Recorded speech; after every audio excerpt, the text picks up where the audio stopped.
Assalamualaikum dan salam sejahtera untuk semua. Hari ini Cik Kan nak kenalkan satu kemahiran yang kita nampak kecil tapi sebenarnya sangat besar peranannya dalam perkembangan anak-anak kita, iaitu kemahiran motor halus. Okey, bila kita sebut motor halus ni, ramai ibu bapa terus fikir tentang cara anak pegang pensel dan menulis. Sebenarnya motor halus ni bukan sekadar menulis je tau. Ia melibatkan bagaimana anak kita menggunakan jari, tangan dan pergelangan tangan untuk kita melakukan pelbagai aktiviti harian seperti bermain, makan, berpakaian dan juga belajar. Jadi dalam sesi ni kita akan tengok bagaimana sebenarnya motor halus, kenapa ia penting dan apa yang ibu bapa boleh buat di rumah untuk bantu anak.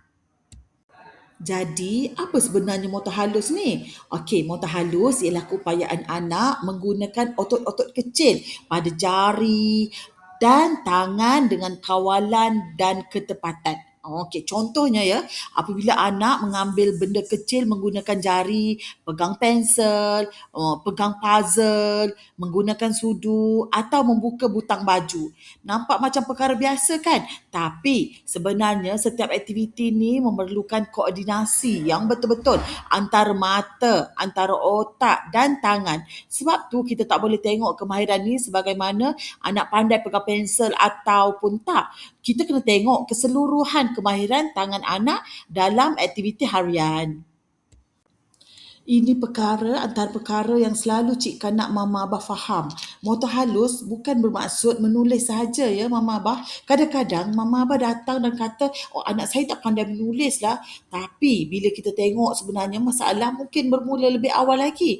Contohnya anak kita belum cukup kuat lagi. Jari belum cukup cekap. Koordinasi mata dan tangan belum matang sepenuhnya. Atau anak belum tahu lagi bagaimana nak mengawal pergerakan pensel. Jadi sebelum kita minta anak menulis, kita kena bina asas dulu ya Mama Abah. Macam kita bina rumah, kita tak boleh terus pasang bumbung ataupun asas rumah belum kukuh sepenuhnya. Jadi Mama Abah, kita kena bina asas pertama, kita kena kuatkan tangan dulu. Asas kedua, kita kena bagi latihan untuk kuatkan koordinasi mata dan tangan. Dan seterusnya barulah kawalan jari itu bermula. Dan barulah kemahiran manipulasi itu semakin baik dan seterusnya pegangan pensel anak-anak kita pun semakin okey. Jadi teruskan untuk memberi latihan. Jadi kenapa kemahiran motor halus ni sangat penting? Sebab kemahiran ni digunakan hampir setiap hari.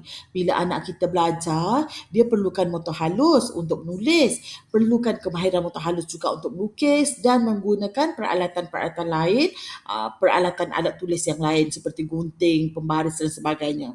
Bila anak kita makan, dia perlukan juga kemahiran motor halus untuk pegang sudu, untuk pegang garfu dan untuk makan dengan tangan. Dan juga bila anak kita berpakaian, dia juga perlukan kemahiran motor halus untuk membuka zip, untuk membutang dan sebagainya. Bila kemahiran bermain pula, anak kita menggunakan kemahiran tangan ni, kemahiran motor halus ni untuk susun blok ke, pasang puzzle ke dan bermain dengan mainan yang kecil-kecil. Dan yang paling penting, apabila kemahiran ni semakin baik, anak kita akan menjadi semakin berdikari. Jadi, motor halus bukan hanya kemahiran akademik saja, ia adalah kemahiran kehidupan seharian. Sekarang kita tengok pula perkembangan mengikut umur. Untuk bayi sehingga umur 2 tahun, kita tidak boleh terus mengharapkan mereka memegang pensel dengan cantik. Yalah kan? Bayi lagi. Pada peringkat ni, fokus kita ialah bagaimana mereka mula menggunakan tangan untuk meneroka dunia. Contohnya, bayi mula menggenggam, mencapai objek dan memindahkan objek daripada satu tangan ke tangan yang lain. Bila masuk umur 1 hingga 2 tahun, anak mula mencoret, menyusun blok, cuba menggunakan sudu dan memasukkan atau mengeluarkan objek. Semua aktiviti yang nampak macam bermain ni sebenarnya sedang membina asas motor halus anak kita. Bila masuk umur 2 hingga 4 tahun pula, anak kita biasanya semakin cekap Okey, anak mula boleh mencoret dan melukis, mula boleh menyusun blok, memasang puzzle mudah dan mula menggunakan gunting. Mereka juga mula belajar melakukan aktiviti pengurusan diri seperti makan, menggunakan sudu atau cuba membuka dan memakai pakaian. Satu perkara yang penting untuk mama abah perhatikan ialah penggunaan kedua-dua tangan. Contohnya satu tangan pegang kertas dan satu lagi tangan pegang pensel ataupun satu tangan pegang kertas, satu tangan lagi pegang gunting. Okey? Ini menunjukkan anak kita sedang belajar menggunakan kedua-dua belah tangan secara bersama. Bila umur anak 4 hingga 6 tahun, kita mula nampak kemahiran motor halus menjadi lebih tepat. Anak mula mempunyai kawalan yang lebih baik ketika memegang pensel, ketika mewarna, menggunting dan menyalin bentuk. Mereka juga semakin berdikari dalam aktiviti harian seperti membutang baju, membuka zip dan menggunakan sudu serta garpu. Tapi kat sini Cik Kan nak tekankan satu perkara. Kita jangan terlalu fokus kepada hasil yang cantik tau.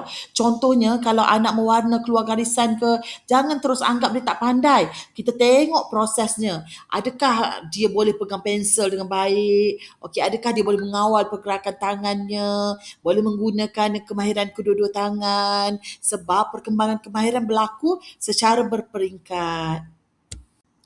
Jadi, bila ibu bapa perlu mula beri perhatian ni? Okey, kalau anak sangat sukar melakukan aktiviti menggunakan tangan, cepat penat, sukar menggunakan kedua-dua tangan bersama-sama atau terlalu mengelak untuk melakukan aktiviti seperti mewarna, puzzle dan menggunting, kita boleh mula beri perhatian dengan lebih dekat dah.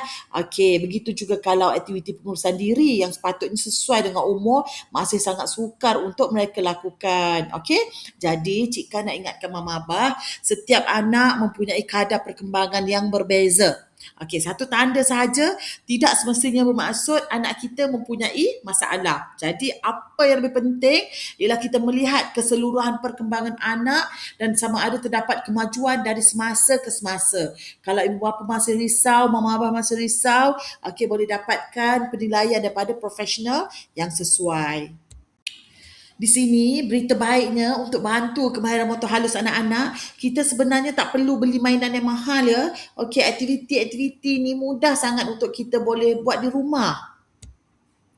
Contohnya, kita beri peluang anak-anak untuk melakukan aktiviti seperti mencubit dan mengguliduh, kita menyusun blok, masukkan tali, membuat puzzle, mewarna atau memindahkan objek menggunakan sudu. Okey, masa pun tak perlu lama. Kita boleh mulakan dengan 5 hingga 10 minit saja sehari.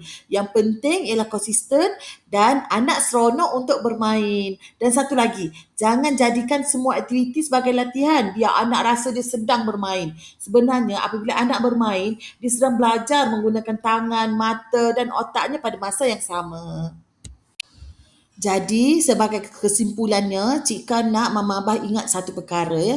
Jari kecil, kemahiran besar. Motor halus bukan hanya tentang anak boleh menulis atau tidak.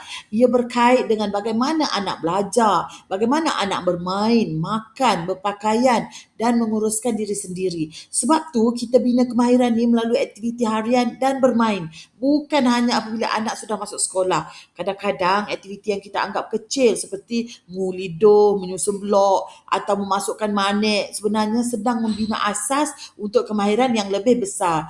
Jadi jangan tunggu anak masuk sekolah dulu baru kita kata nak mula bina untuk motor halus. Kita bina sedikit demi sedikit melalui bermain setiap hari. Kerana kemahiran kecil yang kita bina hari ini boleh menjadi asas kepada kebolehan anak untuk belajar dan berdikari pada masa akan datang.